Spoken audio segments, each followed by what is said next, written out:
The words sliced through Greg Stanton's sterile San Diego office.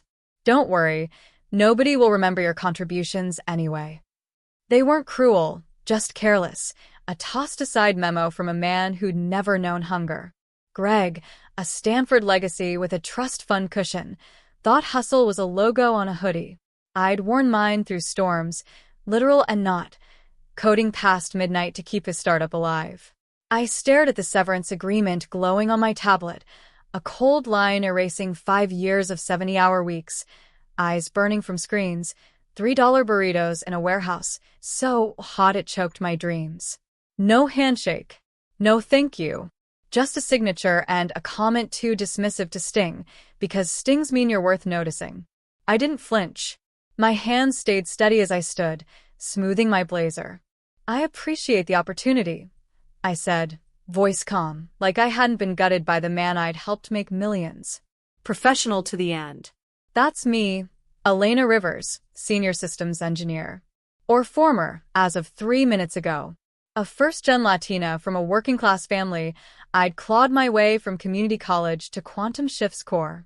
Greg didn't look up, his glossy hair catching sunlight from floor-to-ceiling windows. Windows he'd installed after our Series A, $10 million I'd earned with a prototype I built alone. I was 24 then, pitching ideas in meetings only to watch Greg repeat them louder, soaking up praise while I was told to stick to the tech. Before me, there was Priya, who'd built our load balancer that saved Q3, then vanished after Greg gave her credit to Troy. I hadn't spoken up then. I wouldn't make that mistake again. Now, I walked out with a canvas tote, a drooping plant, a chipped mug, a photo of my sister's kids. 5 years and my legacy fit in one hand. Everything else, every bug I fixed, every system I designed, every line that saved millions, stayed in Quantum Shift servers. But it wasn't theirs, was it? My annotations, my logic, my undocumented quirks, they were mine. Not malice, just survival. The complete guide was buried under Greg's urgent demands, his promises of equity that never came.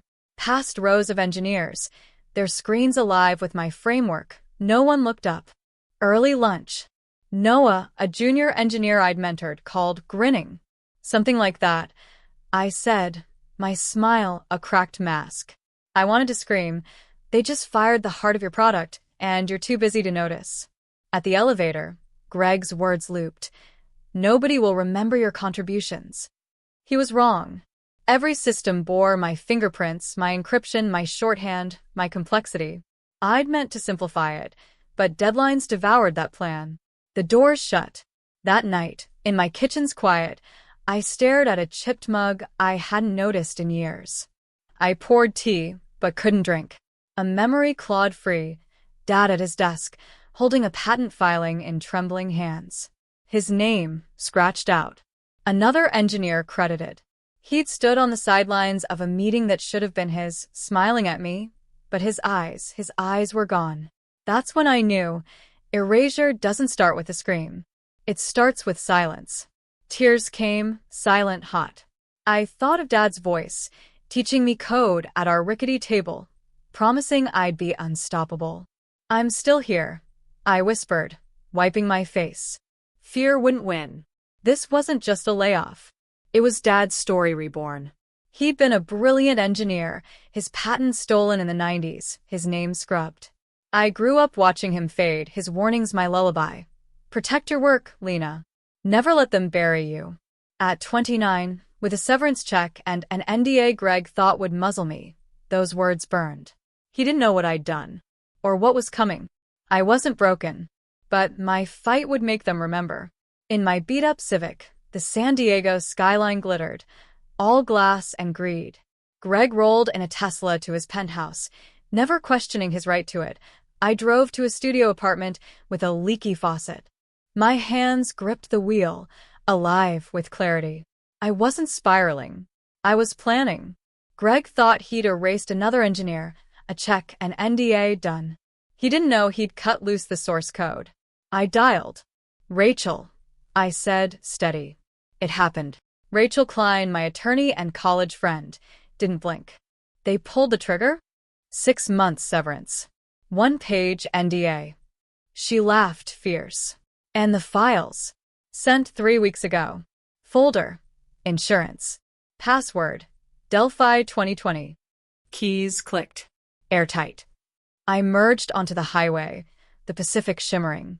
Dad said, build something great, and they'll steal it. So you lock it down. Rachel softened. He'd be proud. I pictured him guiding my hands over a keyboard, his eyes bright despite his broken dreams. Not yet, I said, throat tight. Greg didn't see it. Not when he hired Zach Coleman, the consultant, prowling investor meetings.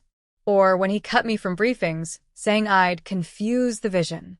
I'd asked for equity. He'd laughed, promising next quarter. That's when I documented everything. Emails, Slacks, logs, diagrams. Most importantly, the authentication system prototype, Quantum Shift's golden ticket. It wasn't born in their tower. It was born in my apartment, on a laptop that crashed nightly, with me whispering one more line. Before Greg's DMs with empty promises. I had proof. GitHub commits predating my hire, napkin sketches scanned, emails outlining my framework. That system was mine. In Rachel's office, sunlight spilled over legal pads and my diagrams, spread like war plans. She handed me coffee. Options, I said. Leverage, she replied. We tore through my contract.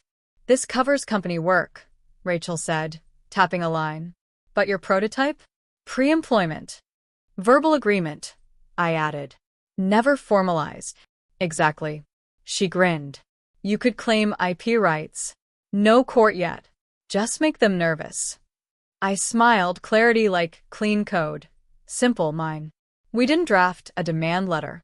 Rachel saved an IP notice, waiting. They'll come, she said, when it breaks. I drove home. Files backed up, my name in Quantum Shift's DNA. Greg thought I was out. He was wrong. 3 weeks later, I sat at a beachside cafe, waves crashing gold. My phone buzzed. Noah Tran. Elena, it's chaos. Zach can't crack your system. The release broke 3 client dashboards. Greg's blaming everyone. Marcus is done. We need you. I read it twice, latte cooling. The storm had landed. My system was mine, shorthand, logic, encryption no one could parse. I'd meant to document it, but Greg's priorities buried that. Now it was their maze, and they were lost. Then a chill hit. An email landed in my encrypted inbox. No sender. Walk away, Elena. NDA violations can bankrupt careers. You won't win. My pulse spiked. Greg's shadow, or someone bigger. My finger hovered over a new email from Marcus, a consulting deal. 6 figures. Silence. Safety. I almost clicked accept. Then I saw the photo on my fridge, my niece's drawing. A superhero with brown skin, glasses, and a cape. Labeled. Aunt Lena. My hand dropped. I forwarded the threat to Rachel. They're scared, she said. Good. 2 hours later, Marcus Liu, CTO, called. The man who'd watched Greg fire me. Elena, he said, too bright. How's it going? Fine, I said cold. He coughed. We're hitting snags. Any chance you'd consult? Snags, I echoed. Outages. A pause. We'd pay. I'm booked, I said. Zach's got it right? Experienced? Silence landed heavy. Of course, Marcus mumbled. I hung up, pulse alive. 20 minutes later, a ping. Greg Stanton, name your rate. Let's be professionals. I didn't reply. They were unraveling. I hadn't twitched. That night, washing dishes, I thought of Priya, how she'd smiled through Greg's slights until she couldn't. I'd found her old code comments once, brilliant, uncredited. My hand shook, not from soap, but resolve. Not again. Rachel called. Their legal team reached out. Already. They want a consulting deal and IP boundaries. I laughed, sharp. Boundaries they ignored. Let them sweat, Rachel said. Their Twitter became a war zone. Clients posting errors, Reddit raging. Rachel sent a report. Their stock dropped 15%. They bet on you, she said. Now, they're learning it's not theirs. I was starting to breathe easier, thinking I'd dodged the worst. Then my phone lit up, late, with an email that hit like a fist. Noah Tran, Elena, I screwed up. Greg offered me a promotion to stay quiet about your system. I didn't take it, but I didn't tell you right away. I couldn't sleep hearing you say, build with integrity, even when no one's watching. I failed you. I want to make it right. They're planning to claim you stole the code, fake logs to frame you. My stomach sank. Noah, the kid I'd mentored, who'd stayed late to learn, had almost betrayed me. His guilt, raw and human, stung worse than the act. Worse still, Greg was crafting a lie to bury me. I called Rachel, hands shaking, not fear, but fury. Greg's faking evidence. Noah tipped me off. She exhaled. Low, even for him. Noah's confession? Our shield. I paced my sister's kid's photo on the fridge glowing. They called me superhero Aunt Lena. I thought of Dad, erased by men like Greg and Priya, driven out. I can't lose this, I whispered. Rachel's voice cut through. Ready for war? I've been preparing for 5 years. We worked past midnight, pulling logs, emails, commits. Noah sent screenshots of Greg's offer. Then I dug out Dad's old USB drive, scratched, heavy with memory. I hadn't touched it in years. A folder blinked to life. Archive_V1. And there it was, a voice recording. Greg, laughing. Lena, your login system is insane. If we land funding, this is our moneymaker. My breath caught. I'd forgotten it existed. A bullet I didn't know I'd loaded. By dawn, we had a fortress. Greg called. Elena, he said, strained. We got off wrong. The boards reflected. I let silence cut him. Have they? Consulting deal. 6 figures remote. I pictured his fake logs. Not interested. Be reasonable, he snapped. This hurts clients. You didn't care when you planned to frame me? I said, steel. The line went quiet. Greg's breathing hitched, like he'd been caught bare. Fix it, I added and hung up. Rachel called, laughing. You gutted him. He's got a surprise, I said, Noah's screenshots and that recording burning. Their Twitter imploded, clients raging, investors leaking emails. Then an email landed. Cynthia Morales, Threshold Ventures. Ms. Rivers, I'd like a private word. I suspect deeper issues. Can we talk? Confidential. Cynthia was the force behind our Series A. If she was calling, the tide was turning. My pulse raced. They weren't begging. They wanted truth. And I had it.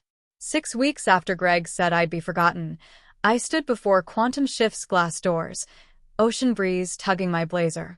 I felt like code before a run, steady, ready. Rachel walked beside me, suit sharp, folder in hand. I carried my laptop and Dad's USB drive. No notes. I was the story. Security waved us through. Whispers trailed. Engineers glanced up. The air crackled as we entered the conference room. Cynthia Morales, 3 board members, including Anita Rao, a tech veteran who'd fought her own battles, Victor Grant, Marcus, Joseph. Greg sat at the head, posture stiff, eyes darting. Ms. Rivers, Cynthia said, rising. Thank you. Ms. Klein, welcome. Anita nodded, her gaze fierce, like she saw me. The woman sidelined, like she'd been. Rachel set her folder down. An IP notice was sent last night. Greg flinched. This is nonsense, he snapped. Elena signed a contract. I know what I signed, I said, cool. But the authentication system? Built before I joined. I have commits, emails, proof I brought it in while you took credit for my ideas, like you did with Priya's. Cynthia's eyes narrowed. Greg, is this true? She's exaggerating, he said, red-faced. I connected my laptop. May I? Cynthia nodded. My repository flashed. Commits predating my hire. Emails, Greg calling my framework a game changer. Then I paused. One more thing, I said, opening the USB. A recording. From 5 years ago. Greg's face drained. I hit play. His voice filled the room. Lena, your login system is insane. If we land funding, this is our moneymaker. The board froze. Greg's mouth opened, no sound. Rachel spoke. No IP transfer was formalized. And this? Fraud. Anita leaned forward. I've seen women like Elena and Priya erased too many times. This ends now. Then the twist. Marcus cleared his throat. Actually, I'm not sure we should rush this. Let's not throw away leadership on hearsay. Rachel leaned forward, voice like a blade. You got a call this morning, didn't you? From Greg's lawyer. A beat. Marcus looked away. I'm just saying. Anita cut in, razor sharp. You knew she was the architect. You stood by while she was fired. And now you want to hedge your bets. The room tensed. Cynthia's voice sliced through. Enough. We vote. Greg gripped the table. You can't do this. With Elena's tech, Anita said sharp. Which you stole. I dropped the next bomb. There's more, I said, showing Noah's screenshots. Greg offered a junior engineer a promotion to silence my role. Then he faked logs to claim I stole the code. Greg's voice rose. She's forging evidence. Then explain this, I said, playing Noah's voicemail, Greg's voice clear. Stay quiet, Noah, and you're set. The conference room fell into a cold, dangerous silence. Greg's collar darkened with sweat. Behind him, San Diego's sunshine painted a sharp line across the glass, bright on me, shadowed on him. Every board member's gaze turned, pinning him like code under debug. Victor frowned. Greg, you sold us, this is yours. We funded a lie. Cynthia stood. Enough. Greg, you're removed as CEO. Now. Greg shut up. You can't. I built this. You think you're better than me? He spat, eyes wild, voice cracking. I was you once. Then I realized, no one remembers the builders. Only the closers. I met his gaze, steady. That's where you're wrong. I build to be remembered. Security entered without a word. Greg's face went pale. Are you serious? He hissed, but nobody answered. As they walked him out, one engineer stood and clapped. Then another. Then the whole floor stood, a slow thunder rising. Greg's shoulders slumped, his silhouette shrinking against the glass doors as reporters' cameras flashed outside, their questions a swarm he couldn't escape. Cynthia turned to me. Elena, we offer CTO, retroactive equity, and a licensing deal. My heart pounded. Justice, not just victory. Greg had turned to Marcus, desperate. Back me up. Marcus stared at the table, silent. Betrayal cut both ways. Cynthia pressed. Elena, do you accept? I paused, picturing Dad's hands over mine, teaching me code. Yes, I said. But one more thing. Name it. A public statement. My role, for every builder erased, every woman sidelined. Anita smiled. We'll make it right. That night, I held Dad's notebook, pages of code, dreams he never finished. We did it, I whispered, tears falling. Quantum Shift's release hit. Engineer behind Breakthrough System reinstated as CTO. TechPulse quoted Anita. Elena Rivers' integrity is our future. Clients returned. Investors called. Complaints faded. A week later, TechPulse dropped an exposé, pattern of erasure, Greg Stanton and the women behind Quantum Shift. Priya's name trended for the first time. Reddit lit up with her uncredited code, dug up by coders inspired by my fight. Greg was a meme, his LinkedIn flooded with clown emojis. I sent one final message to Greg, a screenshot. My name, engraved on the CTO office door. Captioned, funny how the ones you forget build everything you remember. 3 months later, I stood in my office, Greg's old one. My name was on the door. Elena Rivers, Chief Technology Officer. I traced the engraving, a first-gen coder who'd fought her way here. I opened a drawer, keeping Dad's USB drive close, a relic of nights I refused to quit. My first executive order? No product ships without full credit to every contributor, intern, engineer, designer. If you build it, your name's on it. No exceptions. The vibe had shifted. Cold walls buzzed with white bards, names on every note. My system wasn't a mystery. I'd trained a team to rebuild it together. Every engineer had docs, mentorship, credit. At the town hall, I slipped Dad's flash drive into my pocket. "Some of you know me from Slack," I said, voice steady.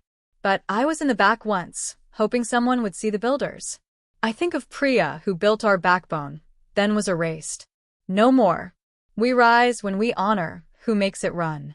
Applause roared. Noah grinned, leading my architecture team. The speech leaked online, a shaky clip from an engineer's phone. By morning, it was everywhere. Reddit threads exploded. "She's calling out the tech bros." Twitter lit up with hashtag built by Elena. Strangers wrote. "She spoke for every woman sidelined." My sister texted, "Lena, you're viral." Cynthia pulled me aside. "Complaints are down 87%. Clients are back. You've done more than Greg ever did." "It's not code," I said. "It's truth." "Your truth," she said. Greg emailed. "Greg Stanton, Elena, I was wrong. I should have valued you. I didn't need it." He'd remembered. I replied, "Greg, thank you. Good luck."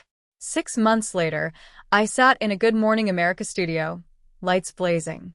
The host leaned in. "Elena, you toppled a tech giant. What's your message?" I touched Dad's flash drive in my pocket, thinking of his notebook, my sister's kids shouting, "Superhero, Aunt Lena." "No one can erase you if you keep building," I said. "Your story matters. Tell it." At the relaunch, I stepped on stage, flash drive warm in my pocket. My final slide wasn't the company logo.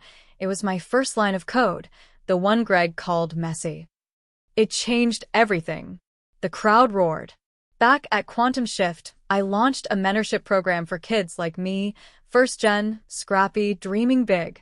At the first session, a girl with her hair tied in a pencil bun, like mine once was, raised her hand. "Can I build something like yours one day?" I knelt beside her. "Not like mine," I said. "Better." Her eyes lit up and I saw myself, 10 years old, coding with Dad, dreaming beyond our rickety table. Noah ran the session, his passion lighting up faces. I named it after Priya, a quiet nod to her uncredited work. Greg's startup collapsed. He consulted for a firm he'd mocked. Karma didn't need me. As I locked the office that night, my reflection flickered in the glass door. No longer the girl with $3 burritos and a cracked laptop. I was the story now. The Civic was gone, traded for something that didn't rattle. But I kept the burrito receipts in a folder labeled, "Proof I Never Quit." I placed Dad's flash drive in a glass case next to my first line of code, framed on the wall. Beneath it, a plaque read, "To the builders they forgot, we remember." I flicked off the lights, the case glowing faintly in the dark, a beacon for every dreamer who'd been erased. The story wasn't done. It was just starting. 6 months later, a package arrived at my desk. No return address. Inside, a napkin, scribbled in blue ink. "They'll remember now." Signed, Priya. I smiled, tucking it beside Dad's flash drive. The builders were speaking. And the world was listening.